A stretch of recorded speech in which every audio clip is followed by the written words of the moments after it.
जिन्ना रोह सी जिन्ना गुस्सा सी वो तां जदों मर भी गया सी तां भी ओहदी जिहड़ी लाश आ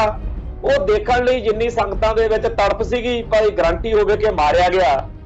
ਤੇ ਜੇ ਕਿਤੇ ਸ਼੍ਰੋਮਣੀ ਕਮੇਟੀ ਇਹ ਕਹਿ ਦਿੰਦੀ ਕਿ ਅਸੀਂ ਤਾਂ ਪੁਲਿਸ ਹਵਾਲੇ ਕਰਤਾ ਤਾਂ ਲਾਜ਼ਮੀ ਉੱਥੇ ਟਕਰਾਅ ਹੁੰਦਾ ਤੇ ਹੋ ਸਕਦਾ ਕਿ ਹੋਰ ਕੋਈ ਮੰਦਭਾਗੀ ਘਟਨਾ ਵਾਪਰਦੀ ਕਿ ਭਾਰਤੀ ਹਕੂਮਤੀ ਤੰਤਰ ਜਿਹੜਾ ਹੈ ਜਿਹਦੀਆਂ ਖੁਫੀਆ ਏਜੰਸੀਆਂ ਇਹੋ ਜਿਹੇ ਕੁੱਤੇ ਕੰਮ ਕਰਨ ਵਿੱਚ ਪਹਿਲਾਂ ਵੀ ਬੜਾ ਕੁਝ ਕਰਦੀਆਂ ਰਹੀਆਂ ਸਿੱਖਾਂ ਨੂੰ ਬਦਨਾਮ ਕਰਨ ਦੇ ਲਈ ਤਾਂ ਉਹ ਇਹੋ ਜਿਹੀ ਖੇਡ ਹੁਣ ਵੀ ਰਚ ਸਕਦੀਆਂ ਨੇ ਉਹਨਾਂ ਨੇ ਹਟਣਾ ਹੀ ਨਹੀਂ ਜਦੋਂ ਤੱਕ ਸਿੱਖਾਂ ਦੀ ਬਦਨਾਮੀ ਨਾ ਹੋ ਜਾਵੇ ਰੱਜ ਕੇ ਜਦੋਂ ਸੋਧਾ ਲਾਉਂਦੇ ਆ ਤਾਂ ਇਹ ਚੀਜ਼ ਸਾਨੂੰ ਸਾਡੀ ਕੌਮ ਦੇ ਹਿਸਾਬ ਨਾਲ ਠੀਕ ਲੱਗਦੀ ਆ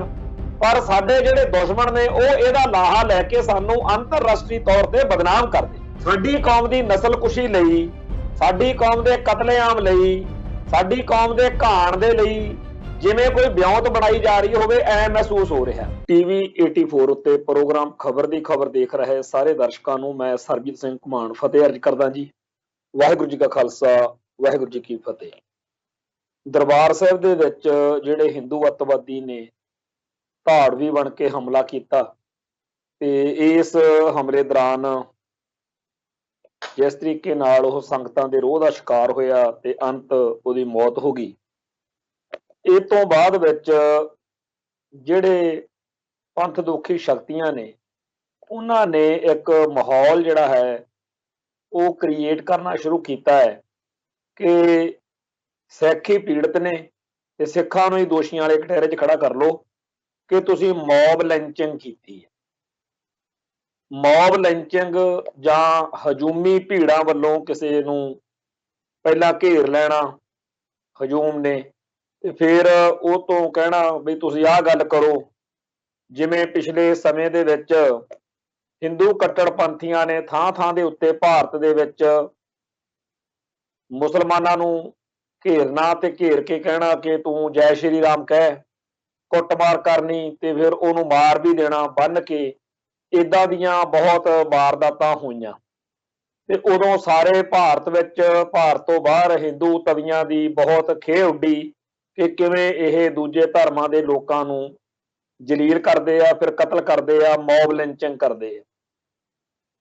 ਔਰ ਇਸ ਮੌਬ ਲਿੰਚਿੰਗ ਨੂੰ ਮੋਦੀ ਸਰਕਾਰ ਨੇ ਪੂਰੀ ਸਰਪ੍ਰਸਤੀ ਦੇਈ ਰੱਖੀ ਤੇ ਇਸੇ ਤਰ੍ਹਾਂ ਦੀ ਮੌਬ ਲਿੰਚਿੰਗ 1984 ਦੇ ਨਵੰਬਰ ਦੇ ਵਿੱਚ ਅਸੀਂ ਝੱਲੀ ਜਦੋਂ ਸਾਰੇ ਮੁਲਕ ਵਿੱਚ ਤੇ ਖਾਸ ਤੌਰ ਦੇ ਉੱਤੇ ਦਿੱਲੀ ਦੇ ਵਿੱਚ ਥਾਂ ਥਾਂ ਦੇ ਉੱਤੇ ਸਾਡੇ ਭਾਈਚਾਰੇ ਦੇ ਲੋਕਾਂ ਨੂੰ ਹਜੂਮੀ ਭੀੜਾਂ ਨੇ ਘੇਰ ਕੇ ਕਤਲ ਕੀਤਾ ਤੇ ਬਹੁਤ ਬੇਦਰਦੀ ਦੇ ਨਾਲ ਬਹੁਤ ਹੀ ਜ਼ਿਆਦਾ ਘਿਨਾਉਣੇ ਤਰੀਕੇ ਨਾਲ ਸਾਡੇ ਲੋਕਾਂ ਦਾ ਘਾਣ ਹੋਇਆ ਤੇ ਉਦੋਂ ਵੀ ਹਿੰਦੂ ਕੱਟੜਵਾਦ ਦਾ ਜਿਹੜਾ ਝੰਡਾ ਚੱਕਿਆ ਹੋਇਆ ਸੀ ਉਹ ਕਾਂਗਰਸ ਸੀਗੀ ਉਦੋਂ ਅੱਜ ਮੋਦੀ ਸਰਕਾਰ ਸੋ ਇਹ ਜਿਹੜਾ ਸਾਰਾ ਚੱਲ ਰਿਹਾ ਸਿਸਟਮ ਸੀ ਇਹਦੇ ਵਿੱਚ ਹੁਣ ਸਾਨੂੰ ਉਲਟਾ ਸਿੱਖਾਂ ਨੂੰ ਹੀ ਜਿਨ੍ਹਾਂ ਦੇ ਧਰਮ ਸਥਾਨ ਦੇ ਉੱਤੇ ਆ ਕੇ ਇਸ ਦੋਸ਼ੀ ਨੇ ਇਸ ਪਾਪੀ ਨੇ ਇਸ ਗੁਨਾਹਗਾਰ ਨੇ ਏਡੀ ਵੱਡੀ ਕਰਤੂਤ ਕੀਤੀ ਕਿ ਪਹਿਲਾਂ ਉਹਨੂੰ 2-3 ਵਾਰੀ ਰੋਕਿਆ ਟੋਕਿਆ ਵੀ ਗਿਆ ਤੇ ਉਹਨੂੰ ਦਰਬਾਰ ਸਾਹਿਬ ਦੇ ਵਿੱਚ ਐਂਟਰ ਹੋਣ ਤੋਂ ਉਹਦੀਆਂ ਸ਼ੱਕੀ ਹਰਕਤਾਂ ਕਰਕੇ ਉੱਥੇ ਜਿਹੜਾ ਅਮਲਾ ਫੈਲਾ ਕੰਮ ਕਰਦਾ ਟਾਸਕ ਫੋਰਸ ਵਾਲੇ ਉਹਨਾਂ ਨੇ ਜਿਸ ਤਰੀਕੇ ਨਾਲ ਉਹਨੂੰ ਰੋਕਿਆ ਹੁਣ ਉਹ ਵੀ ਗੱਲ ਸਾਰੀ ਸੰਗਤਾਂ ਦੇ ਵਿੱਚ ਨੰਗੀ ਹੋ ਚੁੱਕੀ ਹੈ ਕਿ ਸਵੇਰੋਂ ਉਹ 8:30 ਵਜੇ ਜਦੋਂ ਦਰਬਾਰ ਸਾਹਿਬ ਦੇ ਵਿੱਚ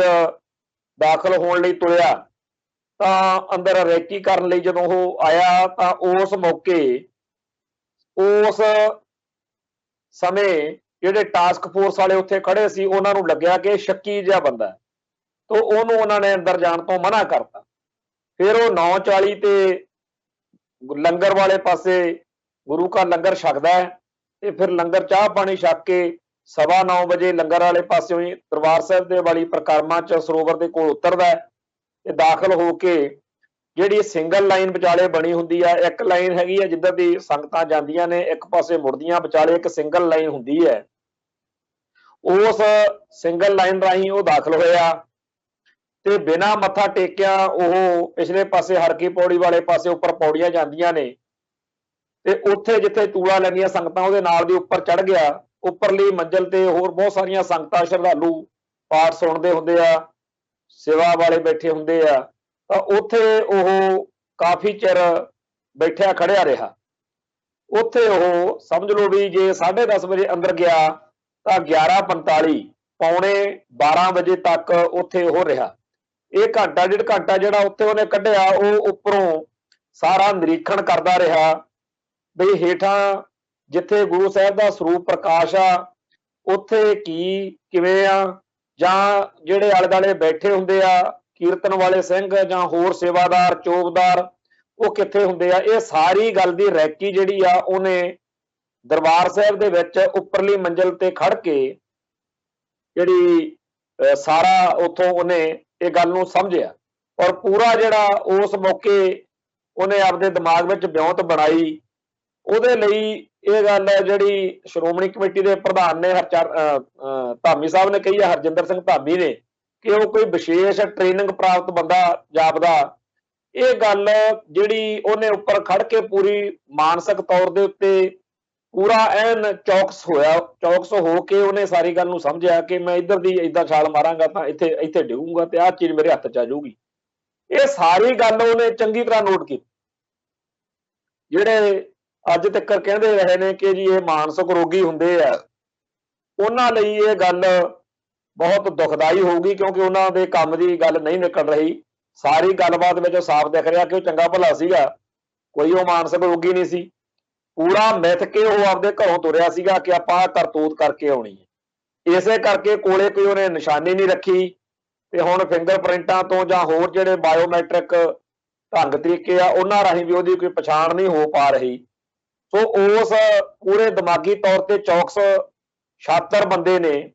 ਉੱਪਰਲੀ ਛੱਤ ਤੋਂ ਪੂਰਾ ਨਿਰੀਖਣ ਕੀਤਾ ਕਿ ਜਿਹੜੀ ਉਹਨੇ ਟ੍ਰੇਨਿੰਗ ਲਈ ਸੀ ਉਹਦੇ ਹਿਸਾਬ ਨਾਲ ਕਿ ਜੇ ਮੈਂ ਉਸ ਪਾਸਿਓਂ ਐਂਟਰ ਹੋਵਾਂ ਤਾਂ ਆਹ ਜਿਹੜਾ ਜੰਗਲ ਆ ਇੱਥੇ ਪੈਰ ਰੱਖਾਂ ਤੇ ਇੱਥੇ ਮੈਂ ਡਿੱਗਾਂ ਤਾਂ ਆਹ ਕਿਰਪਾਨ ਮੇਰੇ ਹੱਥ 'ਚ ਆ ਜਾਊ। ਤੇ ਅੱਗੇ ਉਹਦੇ ਦਿਮਾਗ 'ਚ ਕੀ ਗੱਲ ਸੀ ਇਹ ਵਾਹਿਗੁਰੂ ਜਾਣੇ। ਕੀ ਉਹਨੇ ਸਾਹਿਬ ਸ੍ਰੀ ਗੁਰੂ ਗ੍ਰੰਥ ਸਾਹਿਬ ਜੀ ਦੇ ਉੱਤੇ ਵਾਰ ਕਰਨਾ ਸੀ? ਕੀ ਉਹਨੇ ਉੱਥੇ ਬੈਠੇ ਪਾਠ ਕਰਨ ਵਾਲੇ ਪਾਠੀਆਂ ਤੇ ਵਾਰ ਕਰਨਾ ਸੀ? ਇਹ ਉਹਦੇ ਆਪਦੇ ਦਿਮਾਗ ਦੀ ਕਰਤੂਤ ਹੋਊਗੀ। ਪਰ ਫਿਰ ਉਹ ਉੱਥੋਂ ਚਲਾ ਗਿਆ। ਜਦੋਂ ਉਹ ਪੌਣੇ 2 ਵਜੇ ਦੁਬਾਰਾ ਫਿਰ ਦਰਬਾਰ ਸਾਹਿਬ ਵੱਲ ਆਉਣ ਦੀ ਕੋਸ਼ਿਸ਼ ਕਰਦਾ ਤਾਂ ਸੇਵਾਦਾਰ ਫੜ ਕੇ ਉਹਨੂੰ ਟਾਸਕ ਫੋਰਸ ਵਾਲੇ ਇੱਕ ਸਿੰਘ ਦੇ ਹਵਾਲੇ ਕਰ ਦਿੰਦੇ ਆ, ਜਿਨ੍ਹਾਂ ਨੇ ਉਹਨੂੰ ਪੁੱਛਗਿੱਛ ਕਰਕੇ ਛੱਡ ਦਿੱਤਾ। ਫਿਰ ਉਹਨੂੰ ਪਤਾ ਲੱਗ ਚੁੱਕਿਆ ਸੀ ਤੇ ਉਹਦੀ ਲੋੜ ਵੀ ਇਹ ਸੀ ਕਿ ਮੈਂ ਉਦੋਂ ਅੰਦਰ ਵੜਾਂ ਜਦੋਂ ਟੀਵੀ ਉੱਤੇ ਨਾਲ ਦੀ ਨਾਲ ਪ੍ਰਸਾਰਣ ਚੱਲ ਰਿਹਾ ਹੋਵੇ। ਇਹ ਉਹ ਕਿੰਨਾ ਜ਼ਿਆਦਾ ਚੌਕਸ ਦਿਮਾਗ ਵਾਲਾ ਬੰਦਾ ਹੈ ਕਿ ਪਹਿਲਾਂ ਉਹ ਰੈਕੀ ਕਰਨ ਦੇ ਲਈ ਅੰਦਰ ਜਾਣ ਲਈ ਕਿੰਨੀ ਵਾਰ ਕੋਸ਼ਿਸ਼ ਕਰਦਾ ਤੇ ਜਦੋਂ ਕਾਮਯਾਬ ਹੁੰਦਾ ਫਿਰ ਪੂਰਾ ਉਸ ਟਾਈਮ ਨੂੰ ਅਵੇਲ ਕਰਦਾ, ਉਹਦੀ ਪੂਰੀ ਵਰਤੋਂ ਕਰਦਾ ਕਿ ਇੱਥੋਂ ਮੈਂ ਦੇਖ ਲਵਾਂ। ਕਹਿੰਦੇ ਜੀ ਮਾਨਸਿਕ ਰੋਗੀ ਹੁੰਦੇ ਆ ਇਹ। ਫਿਰ ਉਹ ਜਦੋਂ ਅੰਦਰ ਸ਼ਾਮ ਨੂੰ ਦੇਖਿਆ ਵੀ ਹੁਣ ਡਿਊਟੀਆਂ ਬਦਲ ਰਹੀਆਂ ਨੇ, 5 ਵਜੇ ਦੇ ਲਾਗੇ ਡਿਊਟੀਆਂ ਬਦਲਦੀਆਂ ਨੇ, ਤਾਂ ਉੱਥੇ ਉਹ ਫਿਰ ਡਿਊਟੀ ਜਿਹੜੀ ਆ ਜਦੋਂ ਪਹਿਲੋਂ ਵਾਲਿਆਂ ਦੀ ਬਦਲ ਗਈ ਤਾਂ ਉਸ ਮੌਕੇ ਜਿਹੜੇ ਨਵੇਂ ਬੰਦੇ ਆਏ ਉਹਨਾਂ ਨੂੰ ਨਹੀਂ ਪਤਾ ਤੇ ਉਦੋਂ ਉਹ ਅੰਦਰ ਜਾਂਦਾ ਤੇ ਜਾ ਕੇ 5:45 ਤੇ ਬੇਅਦਬੀ ਦੀ ਜਿਹੜੀ ਇਹ ਕਰਤੂਤ ਆ ਉਹਨੇ ਕਰਨ ਲੱਗਦਾ ਤੇ ਉੱਥੇ ਮੌਕੇ ਤੇ ਉਹ ਫੜਿਆ ਜਾਂਦਾ। ਹੁਣ ਜਿਹੜਾ ਸ਼ਖਸ ਇਸ ਤਰੀਕੇ ਨਾਲ ਪੂਰੀ ਯੋਜਨਾਬੰਦੀ ਨਾਲ ਪੂਰੀ ਪਲੈਨਿੰਗ ਨਾਲ ਅੰਦਰ ਆਇਆ, ਜਿਹੜਾ ਇੱਕ ਰਾਤ ਪਹਿਲਾਂ ਦੀ ਵੀ ਉਹਦੀ ਇੱਕ ਵੀਡੀਓ ਵੀ ਆ ਗਈ ਹੈ, ਹੋਰ ਵੀ ਕਈ ਵੀਡੀਓਜ਼ ਆਉਣ ਦੀਆਂ ਸੰਭਾਵਨਾਵਾਂ ਨੇ, ਕਿਉਂਕਿ ਅੰਮ੍ਰਿਤਸਰ ਸ਼ਹਿਰ ਦੇ ਵਿੱਚ ਜਾਂ ਦਰਬਾਰ ਸਾਹਿਬ ਦੇ ਆਲੇ ਦੁਆਲੇ ਜਿੱਥੇ ਵੀ ਉਹ ਘੁੰਮਿਆ ਫਿਰਿਆ ਹੋਊਗਾ ਉਹਦੇ ਬਾਰੇ ਨਿੱਕੀ ਤੋਂ ਨਿੱਕੀ ਜਿਹੜੀ ਗੱਲ ਆ ਉਹ ਸਾਹਮਣੇ ਆ ਜਾਣੀ। ਉਹ ਜਦੋਂ ਉਹ ਸਾਰੀ ਵੀਡੀਓ ਸਾਰੇ ਜਿਹੜੇ ਪੱਖ ਨੇ ਉਹ ਸਾਰੇ ਸਾਹਮਣੇ ਆ ਜਾਣਗੇ ਤਾਂ ਜੇ ਕਿਸੇ ਨੂੰ ਉਹ ਮਿਲਿਆ ਹੋਊ ਜਾਂ ਜਿਹਦੇ ਨਾਲ ਗੱਲ ਕੀਤੀ ਹੋਊ ਜਾਂ ਉਹਦੇ ਸੰਗੀ ਸਾਥੀ ਜਿਹੜੇ ਹੋਣਗੇ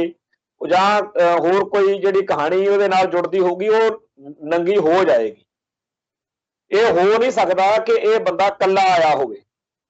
ਇਹ ਜਿਹੜੇ ਇਹਦੇ ਕੋਲੇ ਕਾਗਜ਼ ਪੱਤਰ ਨਹੀਂ ਹੈਗੇ ਜਾਂ ਇਹਦੇ ਕੋਲੋਂ ਕੁਝ ਵੀ ਇਹਦੀ ਸ਼ਨਾਖਤ ਦਾ ਨਹੀਂ ਮਿਲ ਰਿਹਾ ਜਾਂ ਮੋਬਾਈਲ ਜਾਂ ਕੋਈ ਹੋਰ ਚੀਜ਼ ਨਹੀਂ, ਇਹਨੇ ਜ਼ਰੂਰ ਕਿਸੇ ਨੂੰ ਦਿੱਤੇ ਆ। ਉਹ ਸ਼ਖਸ ਵੀ ਇੱਥੇ ਨਾਲ ਇਹਦੇ ਆਇਆ ਹੋਊਗਾ, ਉਹ ਨੰਗਾ ਹੋ ਜਾਣਾ। ਪਰ ਜਿਹੜੇ ਕਹਿੰਦੇ ਜੀ ਮੌਬ ਲਿੰਚਿੰਗ ਹੋ ਗਈ, ਉਹ ਦੱਸਣ ਕਿ ਮੌਬ ਲਿੰਚਿੰਗ ਤਾਂ ਉਹ ਹੁੰਦੀ ਆ ਜਦੋਂ ਕੋਈ ਹਜੂਮ ਪੂਰਾ ਮਿੱਥ ਕੇ ਪਹਿਲਾਂ ਬੈਠਾ ਹੁੰਦਾ ਵੀ ਇਹਨੂੰ ਆਪਾਂ ਅੜਿੱਕਣਾ ਹੈ। ਉਲਟਾ ਇਹ ਦੁਸ਼ਟ ਤਾਂ ਆਪ ਖੁਦ ਆਪਦੇ ਘਰੋਂ ਤੁਰੇ ਹੀ ਇਸ ਕਰਤੂਤ ਲਈ ਸੀ ਤੇ ਮਿੱਥ ਕੇ ਤੁਰਿਆ ਸੀ। ਇਹਨੂੰ ਪਤਾ ਸੀ ਕਿ ਜੇਕਰ ਦਰਬਾਰ ਸਾਹਿਬ ਵਰਗੀ ਥਾਂ ਉੱਤੇ ਜਾ ਕੇ ਮੈਂ ਇਹ ਕਾਰਾ ਕਰੂੰਗਾ ਤਾਂ ਮੈਨੂੰ ਸੁੱਕਾ ਨਹੀਂ ਛੱਡਿਆ ਜਾਊਗਾ। ਤੇ ਜਿਹੜੇ ਇਹਨੂੰ ਭੇਜਣ ਵਾਲੇ ਸੀ ਉਹਨਾਂ ਨੂੰ ਵੀ ਇਸ ਗੱਲ ਦਾ ਪੂਰਾ ਯਕੀਨ ਸੀ ਕਿ ਸਿੱਖ ਇਹਨੂੰ ਬਖਸ਼ਣਗੇ ਨਹੀਂ। ਤੇ ਜੇ ਦੋ ਪੋਜੀਸ਼ਨਾਂ ਨੇ, ਜੇ ਤਾਂ ਸਿੱਖ ਸ਼੍ਰੋਮਣੀ ਗੁਰਦੁਆਰਾ ਪ੍ਰਬੰਧਕ ਕਮੇਟੀ ਜੇ ਇਹਨੂੰ ਫੜ ਕੇ ਪੁਲਿਸ ਦੇ ਹਵਾਲੇ ਕਰਨ ਦੀ ਕੋਸ਼ਿਸ਼ ਕਰਦੀ ਤਾਂ ਜਿਵੇਂ 4-5 ਦਿਨ ਪਹਿਲਾਂ ਜਿਹੜੇ ਸਰੋਵਰ ਦੇ ਵਿੱਚ ਗੁਟਕਾ ਸਾਹਿਬ ਸੁੱਟਿਆ, ਜਿਵੇਂ ਉਸ ਬੰਦੇ ਦੇ ਬਾਰੇ ਲੋਕਾਂ 'ਚ ਰੋਹ ਸੀ, ਇਸ ਗੱਲ ਨੇ ਉਸ ਚੀਜ਼ ਨਾਲ ਜੋੜ ਕੇ ਸ਼੍ਰੋਮਣੀ ਕਮੇਟੀ ਦੇ ਖਿਲਾਫ ਇੱਕ ਇਹੋ ਜਿਹਾ ਰੋਹ ਪੈਦਾ ਕਰਨਾ ਸੀ ਕਿ ਦਰਬਾਰ ਸਾਹਿਬ ਕੰਪਲੈਕਸ ਦੇ ਵਿੱਚ ਜਦੋਂ ਅਸੀਂ ਉੱਥੇ ਰਾਤ ਨੂੰ, ਮੈਂ ਖੁਦ ਗਿਆ ਉੱਥੇ ਸੰਗਤਾਂ ਦੇ ਨਾਲ ਵਿਚਾਰ ਵਟਾਂਦਰਾ ਵੀ ਕੀਤਾ ਤੇ ਰਾਤ ਨੂੰ ਸਾਨੂੰ ਜਦੋਂ ਸੰਗਤਾਂ ਨੂੰ ਕਿਹਾ ਗਿਆ ਕਿ ਆਪਦੇ 5 ਬੰਦੇ ਦੇ ਦਿਓ, ਉਹਦੀ ਲਾਸ਼ ਤੁਹਾਨੂੰ ਦਿਖਾ ਦਿੰਦੇ ਆ ਤੇ ਉਹ ਤੁਹਾਨੂੰ ਆ ਕੇ ਦੱਸ ਦੇਣ, ਸਾਰਿਆਂ ਨੇ ਕਿਹਾ ਕਿ ਆਹ ਜਿਹੜੇ ਸਿੰਘ ਜਾਣਗੇ, ਮੇਰਾ ਵੀ ਨਾਂ ਉਹਨਾਂ ਵਿੱਚ ਸੀ 5 'ਚ, ਅਸੀਂ ਉੱਥੇ ਸੀ। ਔਰ ਉਸ ਮੌਕੇ ਜਿੰਨੀ ਉੱਥੇ ਸੰਗਤ ਹਾਜ਼ਰ ਸੀ, ਜਿੰਨਾ ਰੋਹ ਸੀ, ਜਿੰਨਾ ਗੁੱਸਾ ਸੀ, ਉਹ ਤਾਂ ਜਦੋਂ ਮਰ ਵੀ ਗਿਆ ਸੀ ਤਾਂ ਵੀ ਉਹਦੀ ਜਿਹੜੀ ਲਾਸ਼ ਆ ਉਹ ਦੇਖਣ ਲਈ ਜਿੰਨੀ ਸੰਗਤਾਂ ਦੇ ਵਿੱਚ ਤੜਪ ਸੀਗੀ, ਭਾਈ ਗਰੰਟੀ ਹੋਵੇ ਕਿ ਮਾਰਿਆ ਗਿਆ। ਤੇ ਜੇ ਕਿਤੇ ਸ਼੍ਰੋਮਣੀ ਕਮੇਟੀ ਇਹ ਕਹਿ ਦਿੰਦੀ ਕਿ ਅਸੀਂ ਤਾਂ ਪੁਲਿਸ ਹਵਾਲੇ ਕਰਤਾ ਤਾਂ ਲਾਜ਼ਮੀ ਉੱਥੇ ਟਕਰਾਅ ਹੁੰਦਾ ਤੇ ਹੋ ਸਕਦਾ ਕਿ ਹੋਰ ਕੋਈ ਮੰਦਭਾਗੀ ਘਟਨਾ ਵਾਪਰਦੀ। ਜੇਕਰ ਉਹ ਬੰਦਾ ਜਿਉਂਦਾ ਸ਼੍ਰੋਮਣੀ ਕਮੇਟੀ ਵਾਲੇ ਦਰਬਾਰ ਸਾਹਿਬ ਦੇ ਵਿੱਚੋਂ ਜਾਣ ਦਿੰਦੇ ਤੇ ਉਹਨੂੰ ਪੁਲਿਸ ਹਵਾਲੇ ਕਰ ਦਿੰਦੇ ਤਾਂ ਇਸ ਵਾਰ ਲਾਜ਼ਮੀ ਫੇਰ ਖਬਰ ਇਹ ਛਪਣੀ ਸੀ ਕਿ ਸਿੱਖਾਂ ਦਾ ਖੂਨੀ ਟਕਰਾਅ ਹੋ ਗਿਆ ਜੀ ਦਰਬਾਰ ਸਾਹਿਬ ਕੰਪਲੈਕਸ ਵਿੱਚ। ਸ਼ੁਕਰ ਆ ਕਿ ਅਸੀਂ ਸਾਰੇ ਇਕਜੁੱਟ ਤੇ ਇਕਮੁੱਠ ਰਹਿ ਗਏ ਤੇ ਉਹ ਦੁਸ਼ਟ ਜਿਹੜਾ ਸਾਡੇ ਧਰਮ ਦੇ ਅਸਥਾਨ ਉੱਤੇ ਧਾਵਾ ਕਰਕੇ ਆਇਆ ਸੀ ਉਹ ਮਾਰਿਆ ਗਿਆ। ਜਦੋਂ ਉਹ ਦੁਸ਼ਟ ਪਾਪੀ ਜਿਹੜਾ ਸੀ ਮਾਰਿਆ ਗਿਆ ਤਾਂ ਹੁਣ ਉਸ ਤੋਂ ਬਾਅਦ ਵਿੱਚ ਇਹ ਕਹਿਣਾ ਕਿ ਹਜੂਮੀ ਭੀੜ ਨੇ ਮਾਰ ਦਿੱਤਾ, ਉਹ ਕਿਸੇ ਹਜੂਮੀ ਭੀੜ ਨੇ ਘੇਰ ਕੇ ਉਹਦੇ ਤੋਂ ਕੋਈ ਖਾਸ ਨਾਅਰੇ ਲਾਉਣ ਦੀ ਜਾਂ ਕਿਸੇ ਹੋਰ ਚੀਜ਼ ਦੀ ਗੱਲ ਕਰਨੀ,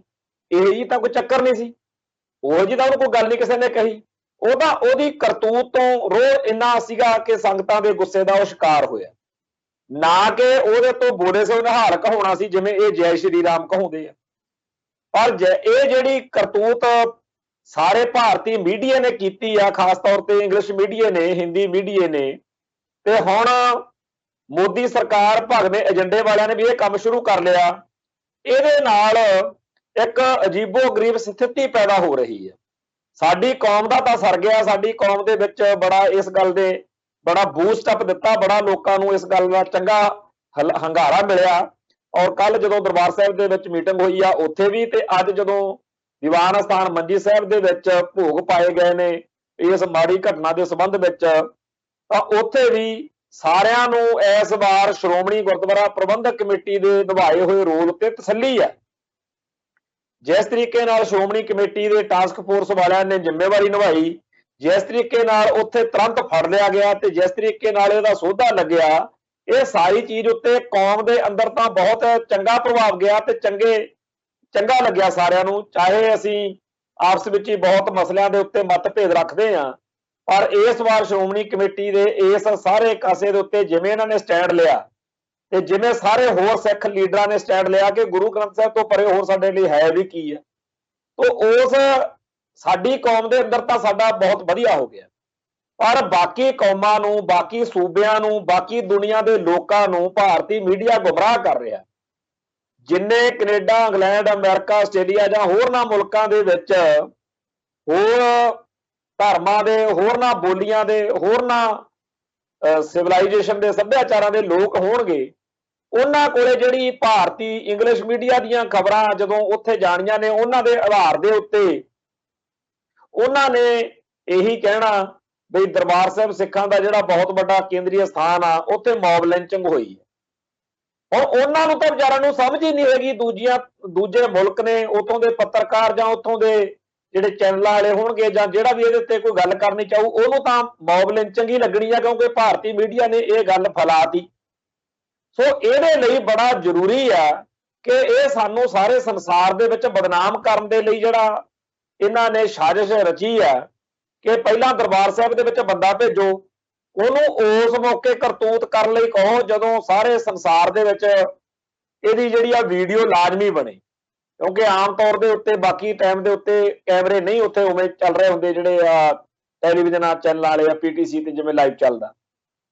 ਤੇ ਜਿਹੜਾ ਉਹ ਲਾਈਵ ਚੱਲ ਰਿਹਾ ਹੁੰਦਾ ਚਾਹੇ ਉਹ ਸਵੇਰੋਂ ਹੋਵੇ ਤੇ ਸ਼ਾਮ ਨੂੰ ਹੋਵੇ, ਰਹਿਰਾਸ ਦੇ ਟਾਈਮ ਸਵੇਰੇ ਹੋਵੇ, ਤੇ ਉਸ ਮੌਕੇ ਫਿਰ ਸਾਰੇ ਸੰਸਾਰ ਵਿੱਚ ਸਿੱਖ ਸੰਗਤਾਂ ਦੇਖ ਵੀ ਰਹੀਆਂ ਹੁੰਦੀਆਂ। ਸੋ ਵੱਧ ਤੋਂ ਵੱਧ ਲੋਕਾਂ ਨੂੰ ਭੜਕਾਉਣ ਦੇ ਲਈ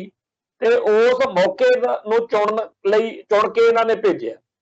ਤੇ ਜਦੋਂ ਉਹਦਾ ਉੱਥੇ ਕੰਘਾ ਹੋ ਗਿਆ, ਕੂੰਡਾ ਹੋ ਗਿਆ, ਉਸ ਤੋਂ ਬਾਅਦ ਵਿੱਚ ਕਹਿੰਦੇ ਜੀ ਮੌਬ ਲਿੰਚਿੰਗ ਹੋ ਗਈ। ਤਾਂ ਇਹ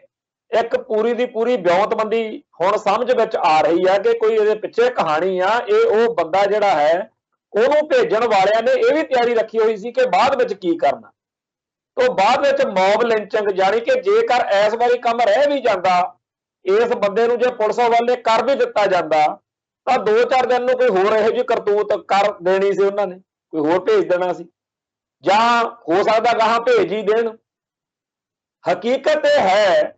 ਕਿ ਭਾਰਤੀ ਹਕੂਮਤੀ ਤੰਤਰ ਜਿਹੜਾ ਹੈ, ਜਿਹਦੀਆਂ ਖੁਫੀਆ ਏਜੰਸੀਆਂ ਇਹੋ ਜਿਹੇ ਕੁੱਤੇ ਕੰਮ ਕਰਨ ਵਿੱਚ ਪਹਿਲਾਂ ਵੀ ਬੜਾ ਕੁਝ ਕਰਦੀਆਂ ਰਹੀਆਂ ਸਿੱਖਾਂ ਨੂੰ ਬਦਨਾਮ ਕਰਨ ਦੇ ਲਈ, ਤਾਂ ਉਹ ਇਹੋ ਜਿਹੀ ਖੇਡ ਹੁਣ ਵੀ ਰਚ ਸਕਦੀਆਂ ਨੇ। ਉਹਨਾਂ ਨੇ ਹਟਣਾ ਹੀ ਨਹੀਂ ਜਦੋਂ ਤੱਕ ਸਿੱਖਾਂ ਦੀ ਬਦਨਾਮੀ ਨਾ ਹੋ ਜਾਵੇ ਰੱਜ ਕੇ। ਹੋ ਸਕਦਾ ਇਸ ਘਟਨਾ ਤੋਂ ਬਾਅਦ ਦੁਬਾਰਾ ਫਿਰ ਕੋਈ ਕਰਨ, ਤੀਜੀ ਵੀ ਕਰਨ, ਚੌਥੀ ਵੀ ਕਰਨ। ਤਾਂ ਇਹ ਜਿਹੜਾ ਹਿਸਾਬ ਕਿਤਾਬ ਆ, ਇਹ ਉਹਨਾਂ ਦੇ ਇੱਕ ਤਰੀਕੇ ਨਾਲ ਏਜੰਡੇ ਦੇ ਹਿਸਾਬ ਨਾਲ, ਉਹਨਾਂ ਦੀ ਸਾਜ਼ਿਸ਼ ਦੇ ਹਿਸਾਬ ਨਾਲ ਫਿੱਟ ਬੈਠਦਾ ਜਦੋਂ ਆਪਾਂ ਇਸ ਤਰ੍ਹਾਂ ਕਤਲ ਕਰਦੇ ਹਾਂ।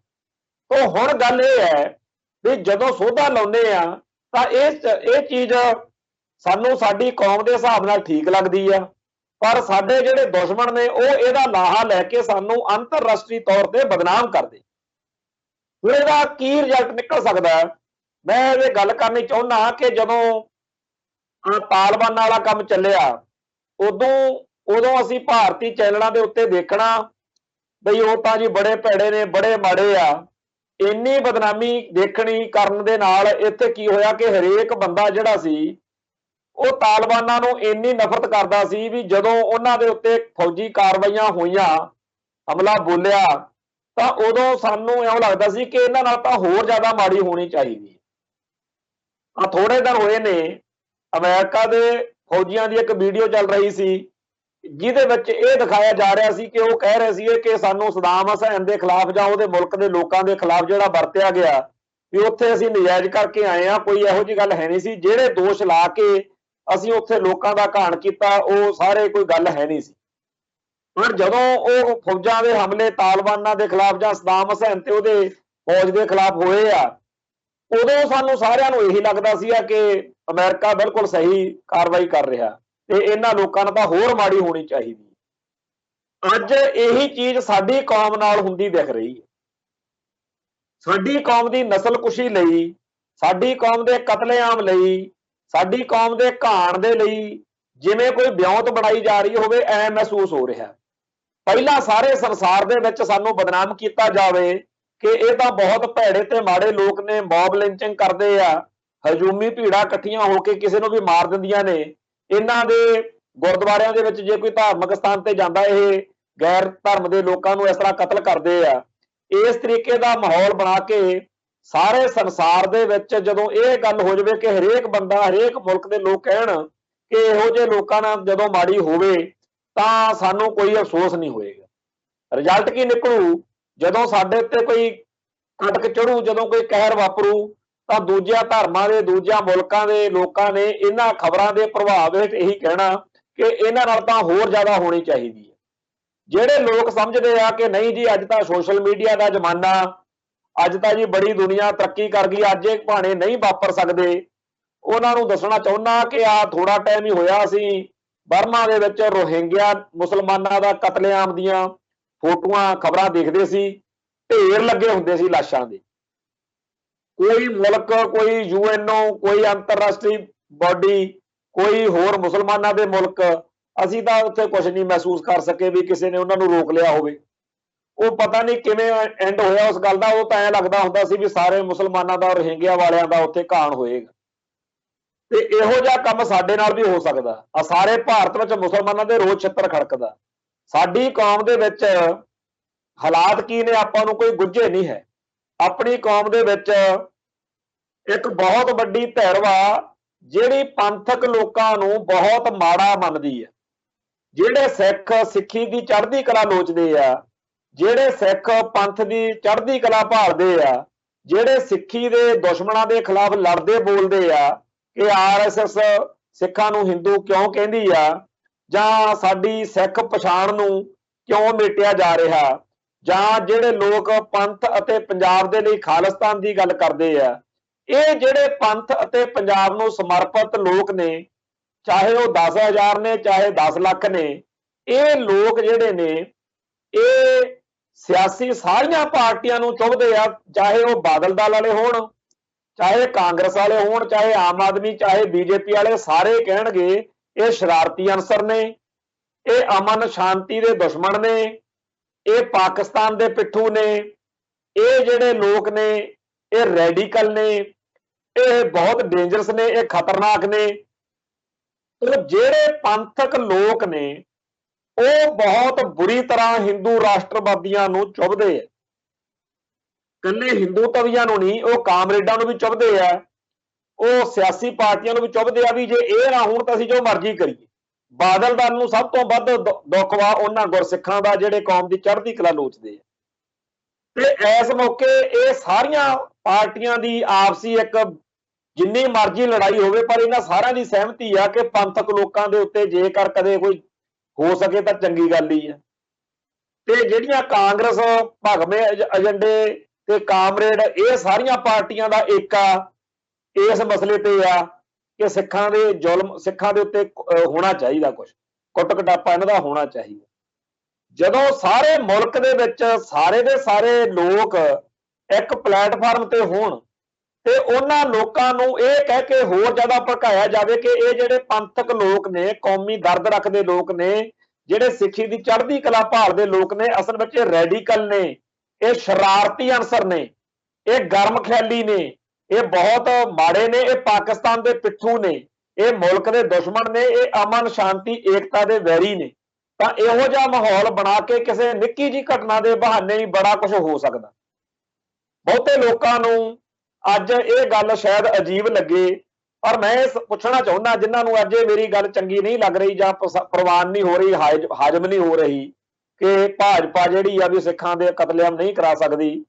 ਮੈਂ ਪੁੱਛਣਾ ਚਾਹੁੰਦਾ ਕਿ 1982-83 ਵਿੱਚ 1984 ਦੇ ਜੂਨ ਮਹੀਨੇ ਤੱਕ ਵੀ ਕਿੰਨੇ ਕੁ ਸਿੱਖ ਸੀਗੇ ਜਿਨ੍ਹਾਂ ਨੂੰ ਇਸ ਗੱਲ ਦਾ ਯਕੀਨ ਸੀਗਾ ਕਿ ਇੰਦਰਾ ਗਾਂਧੀ ਸਾਡੇ ਕਤਲੇਆਮ ਦਾ ਪਲਾਨ ਬਣਾ ਰਹੀ ਹੈ। ਹੁਣ ਸਾਰਿਆਂ ਨੂੰ ਪਤਾ ਹੈ ਕਿ ਉਹਨੇ ਇੱਕ ਆਪਰੇਸ਼ਨ ਬਲੂ ਸਟਾਰ, ਇੱਕ ਆਪਰੇਸ਼ਨ ਬੁੱਢ ਰੋਜ਼ ਔਰ ਇੱਕ ਆਪਰੇਸ਼ਨ ਸ਼ਾਂਤੀ ਵੀ ਬਣਾਇਆ ਸੀ। ਉਹ ਇਹ ਸੀ ਕਿ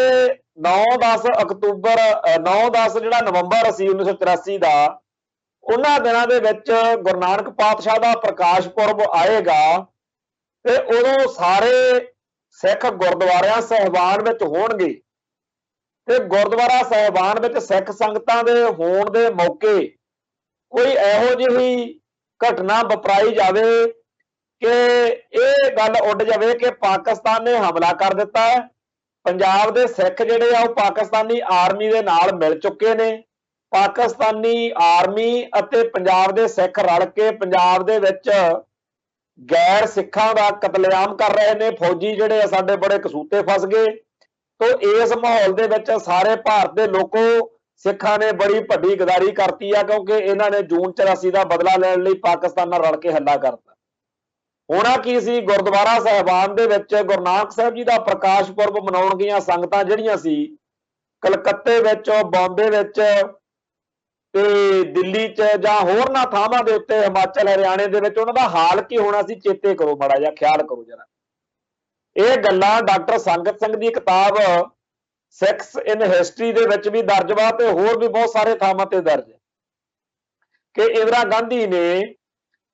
ਭਾਰਤ ਪਾਕਿਸਤਾਨ ਬਾਰਡਰ ਦੇ ਉੱਤੇ ਪੰਜਾਬ ਵਾਲੇ ਉੱਤੇ ਜੰਗ ਛੇੜ ਕੇ ਇੱਥੇ ਜਿਹੜੀ ਬੰਬਾਰਮੈਂਟ ਕਰਾਉਣੀ ਸੀ, ਉਹਦੇ ਨਾਲ ਪੰਜਾਬ ਦੇ ਬਾਰਡਰ ਨਾਲ ਲੱਗਦੇ ਸਿੱਖਾਂ ਦੇ ਜਿਹੜੇ ਇਲਾਕੇ ਸੀ, ਇਹ ਤਾਂ ਇੱਥੇ ਤਾਂ ਬਹੁਤ ਭਾਰੀ ਨੁਕਸਾਨ ਹੋਣਾ ਸੀ, ਔਰ ਸਾਰੇ ਭਾਰਤ ਵਿੱਚ ਵੀ ਘਾਣ ਹੋਣਾ ਸੀ। ਇੱਥੇ ਫੌਜ ਤੋਂ ਇਹ ਕੰਮ ਕਰਾਉਣਾ ਸੀ ਤੇ ਬਾਹਰ ਜਿਹੜਾ ਸੀ ਪੰਜਾਬ ਤੋਂ ਬਾਹਰ ਉੱਥੇ ਆਮ ਹਿੰਦੂ ਕੱਟੜਵਾਦੀਆਂ ਨੇ ਕਤਲੇਆਮ ਕਰਨਾ ਸੀ। ਔਰ ਇਹ ਸਾਰੀ ਜਿਹੜੀ ਗੱਲ ਸੀ ਕਿ 1984 ਦੇ ਮਈ ਮਹੀਨੇ ਤੱਕ ਤਾਂ ਕਿ ਅੱਜ ਵੀ ਬਹੁਤਿਆਂ ਨੂੰ ਯਕੀਨ ਨਹੀਂ ਹੈਗਾ ਵੀ ਇਸ ਤਰ੍ਹਾਂ ਇੰਦਰਾ ਨੇ ਕੀਤਾ। ਬੜੇ ਨੇਗੇ ਜਿਹੜੇ ਇੰਦਰਾ ਦੇ ਅੱਜ ਵੀ ਭਗਤ ਨੇ, ਜਿਹੜੇ ਉਦੋਂ ਵੀ ਭਗਤ ਸੀ, ਜਿਹੜੇ 84 ਦੇ ਦਰਬਾਰ ਸਾਹਿਬ ਦੇ ਹਮਲੇ ਤੋਂ ਬਾਅਦ ਤੇ ਉਹਦੇ ਮਰਨ ਤੋਂ ਬਾਅਦ ਵੀ ਉਹਦੇ ਭਗਤ ਰਹੇ, ਉਹਨਾਂ ਨੂੰ ਨਾ ਅੱਜ ਯਕੀਨ ਆ ਨਾ ਉਦੋਂ ਯਕੀਨ ਸੀ ਕੋਈ। ਪਰ ਇਹ ਪਲਾਨ ਜ਼ਰੂਰ ਬਣਾਈ ਸੀ ਇੰਦਰਾ ਨੇ। ਜੂਨ 84 ਤੇ ਨਵੰਬਰ 84 ਦੋਨੇ ਉਹਦੀ ਸਾਜ਼ਿਸ਼ ਵਿੱਚੋਂ ਨਿਕਲੇ ਸੀ। ਪਰ ਕੀ ਕਦੇ ਸਿੱਖਾਂ ਨੂੰ ਲੱਗਿਆ ਸੀ, ਲੱਗਣ ਦਿੱਤਾ ਸੀ ਉਹਨੇ? ਉਹ ਤਾਂ ਕਹਿੰਦੇ, ਲੋਕ ਇੱਥੇ ਕਹਿੰਦੇ ਹੁੰਦੇ ਸੀ ਜੀ ਉਹਨੇ ਤਾਂ ਸਿੱਖਾਂ ਦੇ ਘਰੇ ਆਪਦਾ ਮੁੰਡਾ ਵਿਆਹਿਆ, ਉਹ ਤਾਂ ਸਿੱਖਾਂ ਨਾਲ ਨੇੜਤਾ ਹੀ ਬੜੀ ਰੱਖਦੀ ਆ, ਉਹ ਤਾਂ ਜੀ ਸਿੱਖਾਂ ਦਾ ਦੇਣ ਨਹੀਂ ਦੇ ਸਕਦੀ, ਉਹ ਤਾਂ ਜੀ ਐ ਆ ਬੋ ਆ। ਪਰ ਜਿਹੜੇ ਸਿਆਣੇ ਲੋਕ ਨੇ ਉਹ ਕਹਿੰਦੇ ਨੇ ਕਿ ਉਹਨੂੰ ਐਮਰਜੈਂਸੀ ਤੋਂ ਬਾਅਦ ਵਿੱਚ ਇਹ ਚਿੜੀ ਹੋਈ ਸੀ ਕਿ ਇਹਨਾਂ ਸਿੱਖਾਂ ਨੇ ਮੇਰਾ ਵਿਰੋਧ ਕੀਤਾ। ਬੇਸ਼ੱਕ ਉਹ ਜੋ ਮਰਜ਼ੀ, ਜਿਸ ਤਰੀਕੇ ਦੀ ਮਰਜ਼ੀ ਸੀ, ਪਰ ਉਹਨੇ ਆਪਦੇ ਦਿਮਾਗ 'ਚ ਕੀੜਾ ਪੂਰੀ ਤਰ੍ਹਾਂ ਰੱਖਿਆ ਹੋਇਆ ਸੀ ਕਿ ਪੰਜਾਬ ਦਾ ਖਾਸ ਤੌਰ ਤੇ ਸਿੱਖਾਂ ਦਾ ਘਾਣ ਕਰਨਾ। ਤੇ ਜਦੋਂ ਉਹਦੇ ਸਾਰੀ ਕਹਾਣੀ ਲੋਟ ਆ ਗਈ ਉਹਨੇ ਕਰਤਾ। ਪਰ ਕੱਲਾ ਇੱਥੋਂ ਤੱਕ ਨਹੀਂ, ਬਾਕੀ ਭਾਰਤ ਦੇ ਵਿੱਚ ਜਿਹੜੇ ਅਕਾਲੀ ਦਲ ਨਾਲ ਸੰਬੰਧਿਤ ਵੀ ਨਹੀਂ ਸੀਗੇ ਸਿੱਖ, ਦਿੱਲੀ ਵਾਲੇ, ਬੰਬੇ ਵਾਲੇ ਜਾਂ ਹੋਰਨਾਂ ਥਾਵਾਂ ਦੇ, ਉਹਨਾਂ ਨੂੰ ਵੀ ਕਤਲ ਕਰਨ ਦੇ ਲਈ, ਉਹਨਾਂ ਦਾ ਘਾਣ ਕਰਨ ਲਈ, ਨਸਲਕੁਸ਼ੀ ਕਰਨ ਲਈ ਉਹਨੇ ਨਵੰਬਰ 84 ਵਾਲਾ ਲਿਖਿਆ ਹੋਇਆ ਸੀ। ਜੇਕਰ ਇੰਦਰਾ ਗਾਂਧੀ ਇਹ ਕੰਮ ਕਰ ਸਕਦੀ ਹੈ ਤਾਂ ਫਿਰ ਭਾਜਪਾ ਕਿਉਂ ਨਹੀਂ ਕਰ ਸਕਦੀ? ਜਿਨ੍ਹਾਂ ਨੂੰ ਇੰਦਰਾ ਗਾਂਧੀ ਉੱਤੇ ਪੂਰਾ ਯਕੀਨ ਸੀ ਕਿ ਇਹ ਕੰਮ ਨਹੀਂ ਕਰ ਸਕਦੀ, ਉਹਨਾਂ ਨੂੰ ਭਾਜਪਾ ਉੱਤੇ, ਉਹਨਾਂ ਨੂੰ ਮੋਦੀ ਤੇ ਵੀ ਯਕੀਨ ਹੋ ਸਕਦਾ। ਪਰ ਇਹ ਉਹੀ ਮੋਦੀ ਆ, ਉਹੀ ਅਮਿਤ ਸ਼ਾਹ ਹੋਣੀ ਆ, ਉਹੀ ਬੀਜੇਪੀ ਆ ਜਿਹਨੇ 2 ਵਾਰ ਗੁਜਰਾਤ ਦੇ ਵਿੱਚ ਮੁਸਲਮਾਨਾਂ ਦਾ ਘਾਣ ਕੀਤਾ ਤੇ ਹੁਣ ਤੁਹਾਡੇ ਸਾਹਮਣੇ ਕਸ਼ਮੀਰ ਦੇ ਵਿੱਚ ਜੋ ਹੋ ਰਿਹਾ ਉਹ ਵੱਖਰੀ ਗੱਲ ਹੈ। ਸੋ ਬੀਜੇਪੀ ਜਾਂ ਭਾਜਪਾ ਜਿਹੜੀ ਆ ਉਹਦੇ ਬਾਰੇ ਤਾਂ ਸਾਰਿਆਂ ਨੂੰ ਪਤਾ ਕਿ ਉਹ ਹਿੰਦੂ ਕੱਟੜਵਾਦੀ, ਕਾਂਗਰਸ ਵਾਲੇ ਤਾਂ ਸੈਕੂਲਰ ਹਿੰਦੂ ਤਵੀਏ ਆ, ਉਹ ਤਾਂ ਧਰਮ ਨਿਰਪੱਖਤਾ ਦਾ ਬੁਰਕਾ ਪਾ ਕੇ ਸਿੱਖਾਂ ਦਾ ਘਾਣ ਕਰਦੇ ਆ, ਘੱਟ ਗਿਣਤੀਆਂ ਦਾ ਘਾਣ ਕਰਦੇ ਆ। ਪਰ ਇਹ ਤਾਂ ਸਿੱਧੇ ਹਿੰਦੂ ਕੱਟੜਵਾਦ ਨੂੰ ਅਪਣਾਏ ਹੋਏ ਨੇ ਬੀਜੇਪੀ ਵਾਲੇ, ਭਗਵੇਂ ਬ੍ਰਿਗੇਡ ਵਾਲੇ। ਸੋ ਇਹ ਗੱਲਾਂ ਦੀ ਕਹਾਣੀ ਪਾਈ ਰੱਖਣੀ ਕਿ ਜੀ ਮੋਦੀ ਗੁਰਦੁਆਰੇ ਸਾਹਿਬ ਜਾਂਦਾ, ਮੋਦੀ ਸਿੱਖਾਂ ਦਾ ਬੜਾ ਕਰਦਾ, ਮੋਦੀ ਇਹ ਕਰਦਾ, ਇਹ ਚੇਤੇ ਰੱਖੋ ਕਿ ਉਹਨੂੰ ਵੀ ਜਿਵੇਂ ਕਹਿੰਦੇ ਆ ਨਾ ਇੰਦਰਾ ਨੂੰ ਐਮਰਜੈਂਸੀ ਦਾ ਰੋਸ ਸੀਗਾ,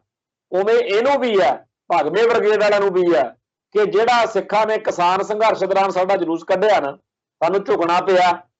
ਅਸੀਂ ਲੋਹੇ ਦੇ ਥੰਮ ਬਣੇ ਹੋਏ ਸੀ, ਅਸੀਂ ਕਦੇ ਕਿਸੇ ਮੂਹਰੇ ਝੁਕੇ ਨਹੀਂ ਸੀ। ਇਹ ਮੋਦੀ ਦਾ ਬੜਾ ਵੱਡਾ ਵਕਾਰ ਸੀ, ਉਹ ਰੋਲ ਦਿੱਤਾ ਇਸ ਕਿਸਾਨ ਸੰਘਰਸ਼ ਦੌਰਾਨ, ਤੇ ਸਿੱਖਾਂ ਤੇ ਉਹਨਾਂ ਨੂੰ ਵੀ ਬੜਾ ਗੁੱਸਾ ਹੋ।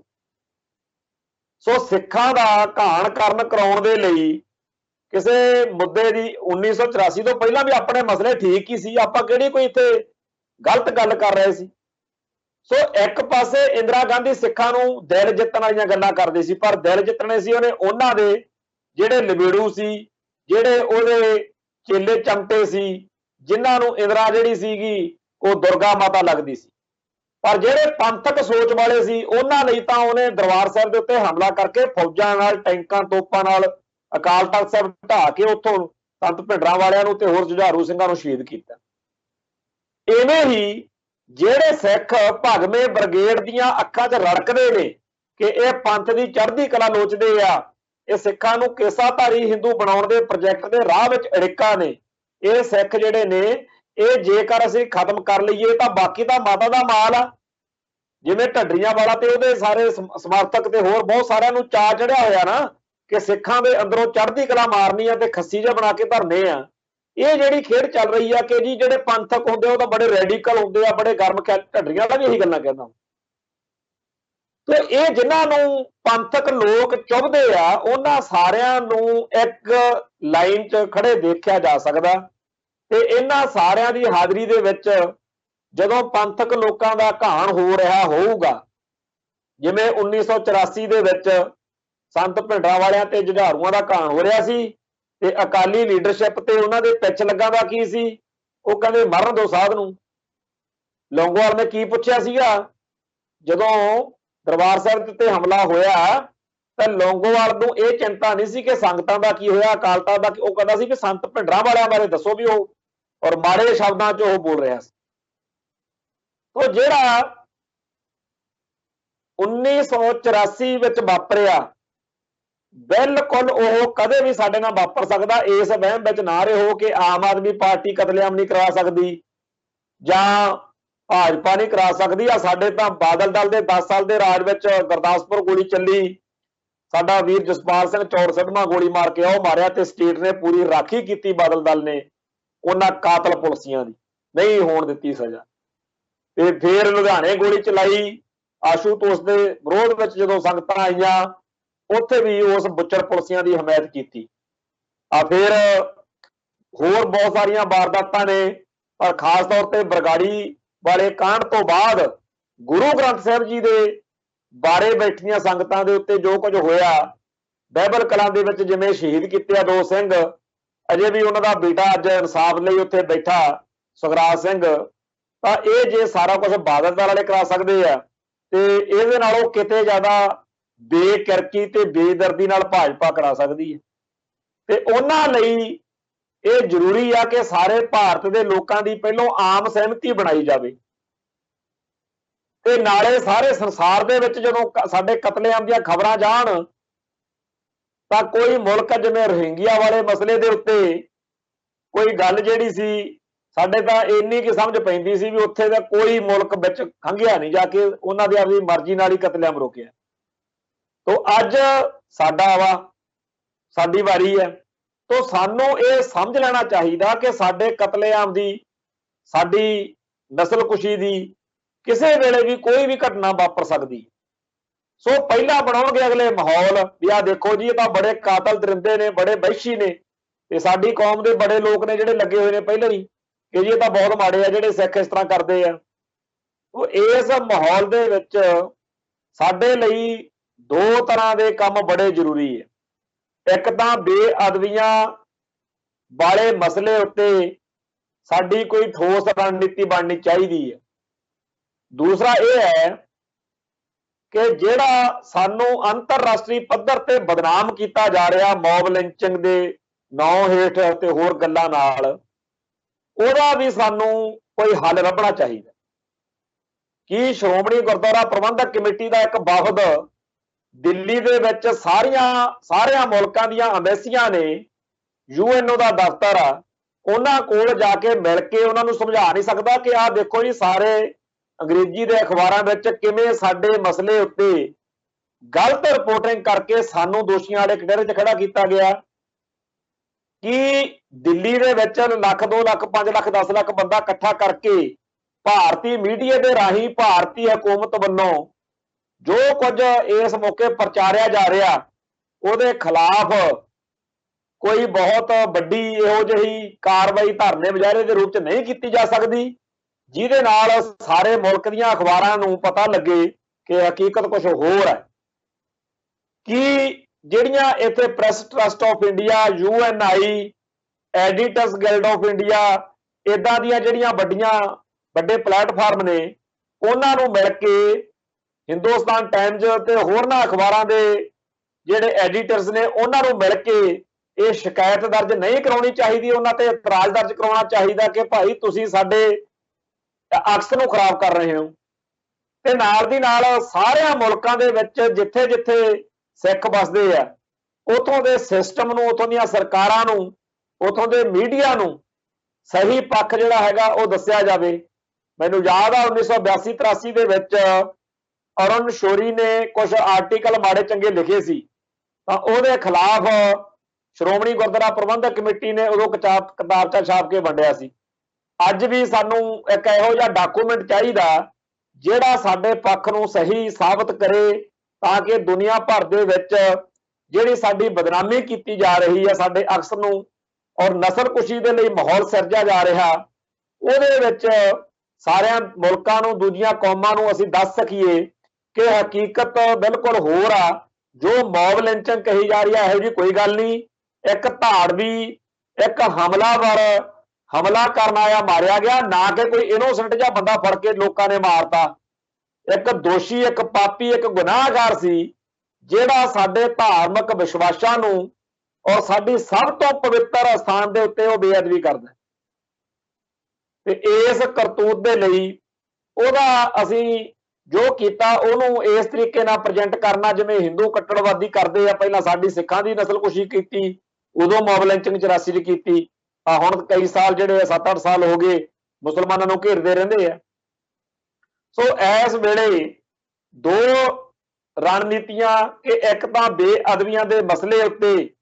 ਸਾਡੇ ਐਸਟ ਦੀ ਬੇਅਦਬੀ ਦੇ ਮਸਲੇ ਉੱਤੇ ਸਾਨੂੰ ਕੀ ਕਰਨਾ ਚਾਹੀਦਾ, ਦੂਜਾ ਇਹ ਕਿ ਇਸ ਤਰ੍ਹਾਂ ਬਣੇ ਹੋਏ ਮਾਹੌਲ ਦਾ ਜਿਵੇਂ ਸਾਡੇ ਵਿਰੋਧੀ ਲਾਹਾ ਲੈਂਦੇ ਆ ਸਾਡੀ ਨਸਲਕੁਸ਼ੀ ਲਈ ਮਾਹੌਲ ਤਿਆਰ ਕਰਦੇ ਆ, ਉਹਦੇ ਬਾਰੇ ਕੀ ਰਣਨੀਤੀ ਬਣਾਉਣੀ ਆ ਤਾਂ ਕਿ ਸਾਰੇ ਦੁਨੀਆ ਭਰ ਦੇ ਵਿੱਚ ਸਾਡਾ ਸਹੀ ਪੱਖ ਜਾਵੇ। ਇਹ ਇਹਦੀ ਬੜੀ ਭਾਰੀ ਲੋੜ ਹੈ। ਪਰ ਅਫਸੋਸ ਦੀ ਗੱਲ ਹੈ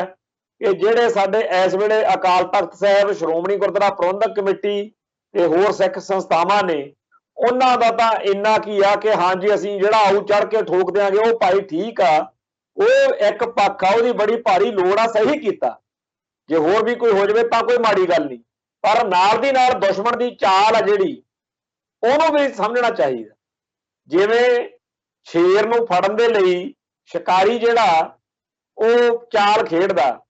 ਤੇ ਸ਼ੇਰ ਦਾ ਕੰਮ ਆ ਵੀ ਉਹ ਸ਼ਿਕਾਰ ਵੀ ਖਾ ਜਾਵੇ ਜਿਹੜਾ ਉਹਦੇ ਲਈ ਉਹਨਾਂ ਨੇ